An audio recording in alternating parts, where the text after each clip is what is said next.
I'm Vivek Y Reddy, electrophysiologist from Mount Sinai Hospital in New York City. By way of background, we know that AF ablation is superior to medications. A number of different trials have shown this. However, the vast majority of these trials were performed without a sham control. So patients knew what procedure that they were getting. Now, there is one exception to this, which is a trial that was presented and published about a year ago called the PFA-SHAM procedure, PFA-SHAM trial.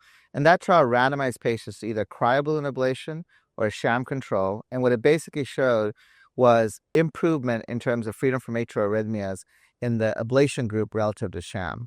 Now, they had a bunch of secondary unpowered endpoints, including quality of life changes, et cetera, which were largely also positive.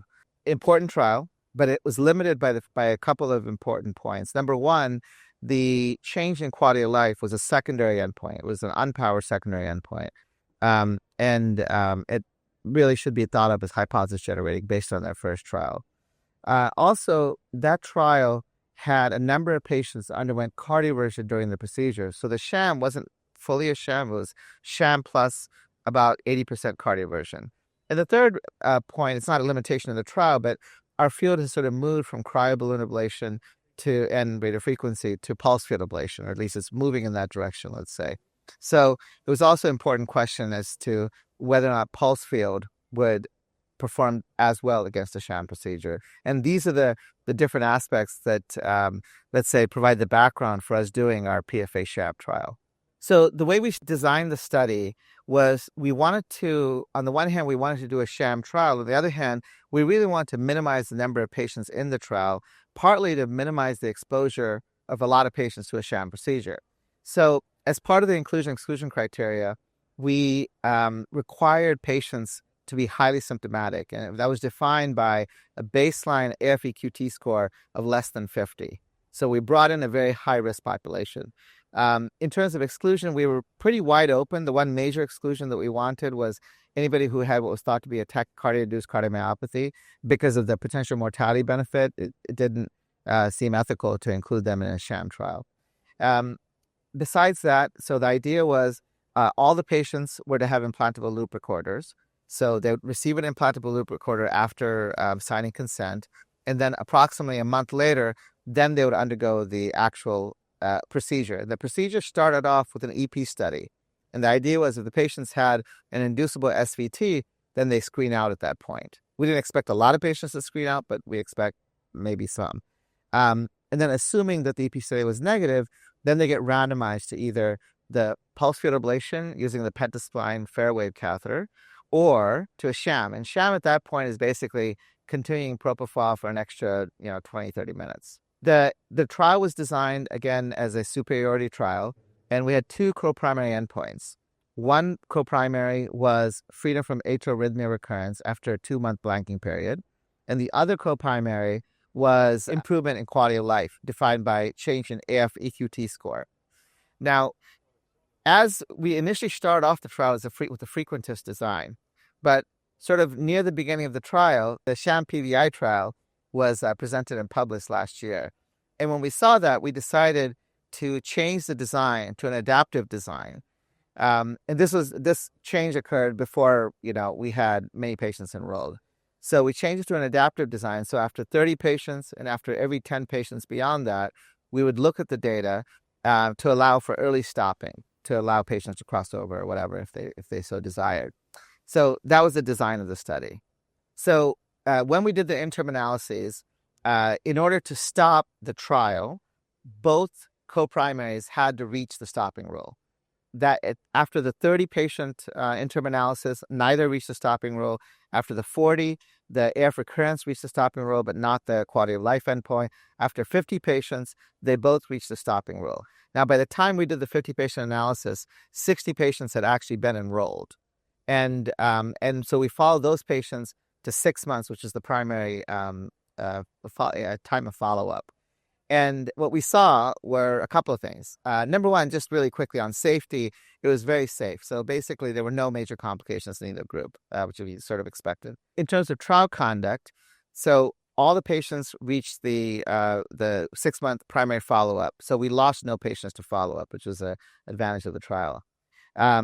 there were 5 patients that ended up crossing over from the sham group to ablation over the course of the trial. One was a protocol violation where the patient crossed over during the blank period itself.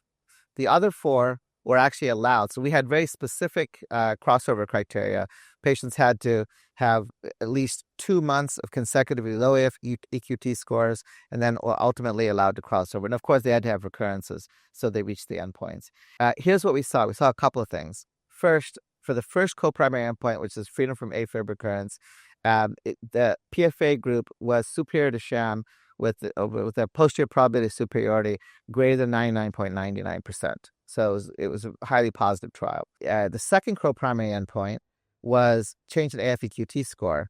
Again, it was the posterior probability of superiority was greater than 99.9%, with PFA being superior to sham. The absolute magnitude of difference between the two groups was about 40 points on the AFEQT score. And just for reference, a change of 5 points or improvement in 5 points is thought to be significant. A change in about 19 points is thought to be a moderate improvement in quality of life. So this is a highly significant difference between groups. Now, in addition to the primary endpoints, we had several powered secondary endpoints. One of them was change in AF burden, and we saw significant differences. When in the PFA group, the burden went almost down to 0, versus in the sham group, there was minimal change in AF burden, which is sort of what you'd expect. We also had we were looking at psychosocial or psychological stress of atrial fibrillation. It's been well described that atrial fibrillation increases depression and anxiety. And there was one trial in the past called the remedial trial that showed that ablation, they were compared to medications, but ablation was better than medications in terms of reducing the psychological stress. So this is assessed by a score called the HADS score, HADS score. Now that trial, the remedial trial, was a good trial, but it was not a blinded trial. Ours was a blinded trial, and one of our pre-specified secondary endpoints was to look for changes in the HADS score.